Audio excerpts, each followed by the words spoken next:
منی ممتاز بات کر رہا ہوں حیدرآباد سے. جی ممتاز صاحب پوچھنا تھا. جی سوال یہ معلوم کرنا تھا کہ آج کل جو صورتحال چل رہی ہے ہمارے مدارس کے حوالے سے, تو یہ علماء حضرات جو ہیں ہمارے وہ اس قدر فحش کیوں ہوئے ہیں؟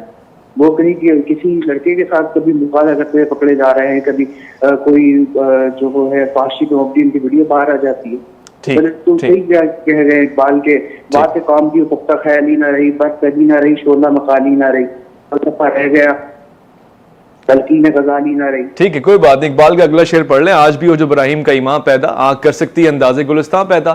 کون سا ایسا طبقہ ہے کہ جہاں پہ برے لوگ نہیں ہوتے؟ اس کا مطلب ہرگز یہ نہیں ہے کہ سارا کا سارا طبقہ یا سارے کے سارے علماء برے ہیں. آپ کے کسی بھی ڈپارٹمنٹ کو اٹھا لیں. کرکٹ آپ شوق سے دیکھتے ہوں گے نا, بہت سارے کھلاڑی اچھا کھیلتے ہیں, کچھ نے سٹا بھی کھیلا, تو کیا کرکٹ دیکھنا اور کھیلنا چھوڑ دیا آپ نے؟ اسی طرح بہت سارے اداکار ہیں, ان کے بہت سارے سکینڈلز آتے ہیں. آپ نے اینٹی وائرس ابھی سنا ہوگا, میکفی نے خودکشی کر لی, تو کیا آپ نے اینٹی وائرس کو انسٹال کر دیا؟ یہ ساری چیزیں چھوڑ دی آپ نے. ہر طبقے میں اچھے برے لوگ ہوتے ہیں. دین کو نشانہ نہ بنائیں, بلکہ وہ کہتے ہیں عیسیٰ علیہ السلام کا قول ہے کہ گناہ سے نفرت کرو, گناہ گار سے بھی نفرت نہ کرو. تو یہاں پہ ذرا اعتدال کا راستہ آپ نے. پھر بھی میں ڈاکٹر صاحب سے کمنٹ لینا چاہوں گا. آپ نے بہت اچھا جملہ فرمایا کہ 5 انگلیاں برابر نہیں ہوتی, اور شیطان تو ہر ایک کے پیچھے لگا ہے. نبی کریم صلی اللہ تعالی علیہ وسلم معصوم عن الخطا ہیں, اور فقہ جعفریہ میں جو 12 ائمہ ہیں وہ بھی معصوم عن الخطا ہیں.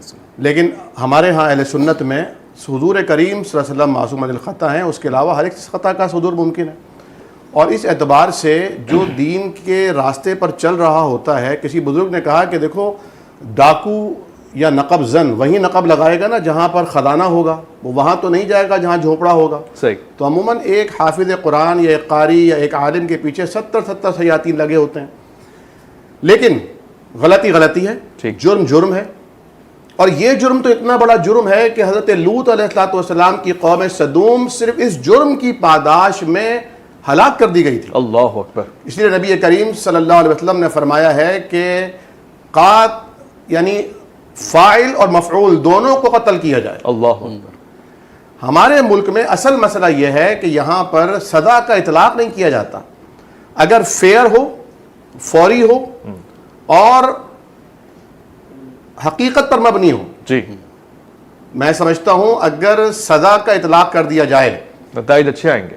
ایک سزا دے دیجئے آپ, اور تمام ٹی وی چینلز پر پیمپرا کی اجازت سے اور جو آپ کو جو کنٹرول کرتا ہے سسٹم, سب کو دکھا کے لائیو نشریات نشر کی جائیں. پہاڑ سے پھینکیں, سب کو دکھائیں. پہاڑ سے پھینک دیں یا اسے پھانسی لگا دیں یا سر اس کا قلم کر دیں. صحیح. کوئی قانون کے اندر اگر سقم ہے تو اسے دور کیا جائے. یہ معصوم بچیوں کے ساتھ یا کالج یونیورسٹیز کی پڑھنے والیوں کے ساتھ یا ہاسپٹل میں نرسز کے ساتھ یا کسی محلے کے اندر رہنے والی کسی بغیر بھائی اور کسی بغیر باپ کی بیٹی کے ساتھ, اگر محلے کے اوباش یا کسی گاؤں کے اندر اگر کسی کو برہنہ گھسیٹا جا رہا ہے یا کسی مسجد, مدرسے, امام بارگاہ کے اندر اگر کسی بچے کے ساتھ یہ کام ہو رہا ہے, یہ یقیناً ہم اس کو جسٹیفائی نہیں کر سکتے. ہمارا مکمل طور پر 100% واضح موقف ہے کہ اس پر سزا ہونی چاہیے.